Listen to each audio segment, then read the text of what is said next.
Memorable images from a year ago as the Occupy movement swept around the world. It was a call for peaceful protest to highlight corporate influence on our lives.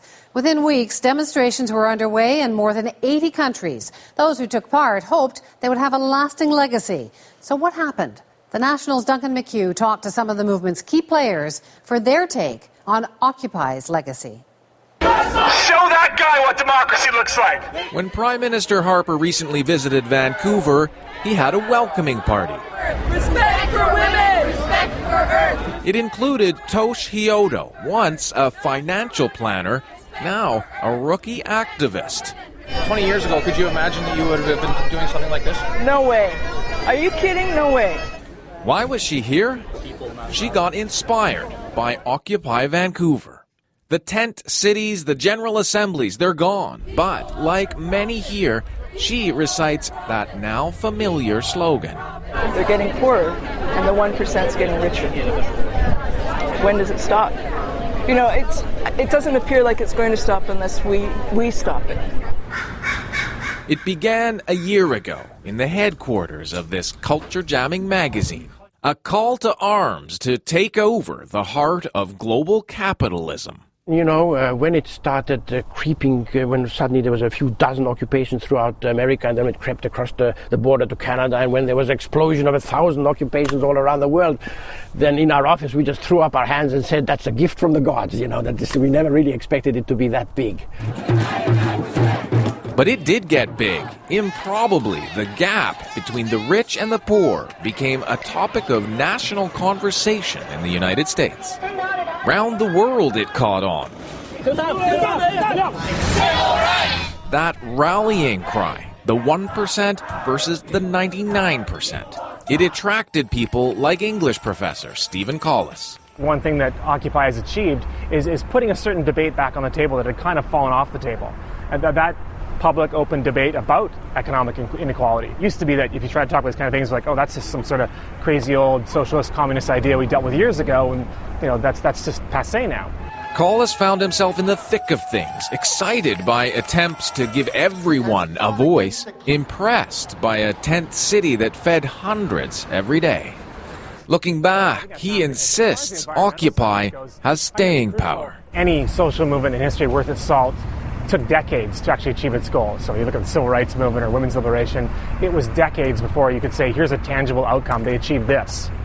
And I've got, everything suggests to me that that's what is going on in Occupy. This is a long-term movement. Still, from its inception, occupiers faced dissension within the ranks. Just ask blogger Greg Renouf of Occupy Vancouver and Toronto. In Canada, at least, Occupy became about nothing, not about banking at all.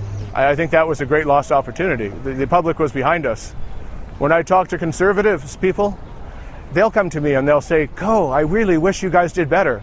Because they wanted us to succeed to talk about the banks too. Renouf argues leaders did emerge, long-established protesters, including Black Bloc activists whose threats of violence eroded support.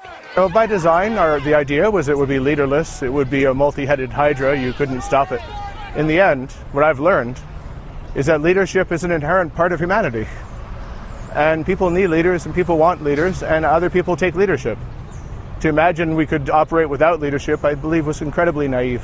I saw the Occupy movement as being sort of a battle between the old left and the new left. Kalle Lawsn believes old-school left-wingers hijacked the movement, and that's why it faltered. All of a sudden, you know, Ben and Jerry came in there and started giving some money to some of the groups, and then there was suddenly a newspaper that was started and it needed some money, and and before you know it, the labor unions were there, you know, coming up with 10,000 people and helping to march, and lo and behold, you know, a few months later, the old left had taken hold again.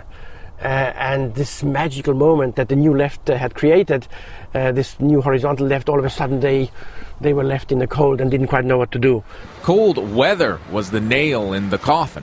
One by one, the tent cities collapsed. I believe the actual anniversary is... Still, 1 year later, these occupiers aren't conducting an autopsy. The Occupy Vancouver Environmental Justice Group still meets every week.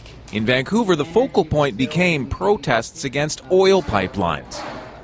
and organizing activist camps to train new initiates for the next big bang. Well, we want to bring change nonviolently. How to do that? Well, I've never been an activist before, so what does that mean? What does it mean if a policeman's coming at me and I'm standing to protect who knows what? Do I keep standing there? Do I run away? I don't know about these things. So what we're trying to do is educate ourselves, train ourselves, get the practice, and build capacity. Occupiers point to the student protests in Quebec as the latest wave in a growing surge for change. At Adbusters, the minds behind the meme view Occupy as morphing into a so-called pirate political party in the U.S., or localized protests dubbed Occupy Main Street. I think in the second phase in the United States of America we'll see campaign finance reform. We will see the launch of what I call blue, green, black hybrid political parties. We will see globally some sort of a 1% tax, a Robin Hood tax on all financial transactions and currency trades. We will see a kind of a grassroots feistiness. Perhaps these big bang moments of Occupy Wall Street will disappear, but I think that we will have perhaps a kind of Occupy Main Street. I can assure you that that spirit of Occupy, this gut feeling that the future doesn't compute, is just growing among young people all around the world, and there are going to be, in my opinion, huge explosions still to come. If so, it falls to the foot soldiers to harness all that discontent. I know that all those people are still out there, and they care just as much today as they did last year. So you want to see it happen again? I want to see people activated again. Plans are afoot to re-occupy parks this weekend, but 1 year later, Occupy 2.0 hasn't exactly caught fire with the 99%. Duncan McCue, CBC News, Vancouver.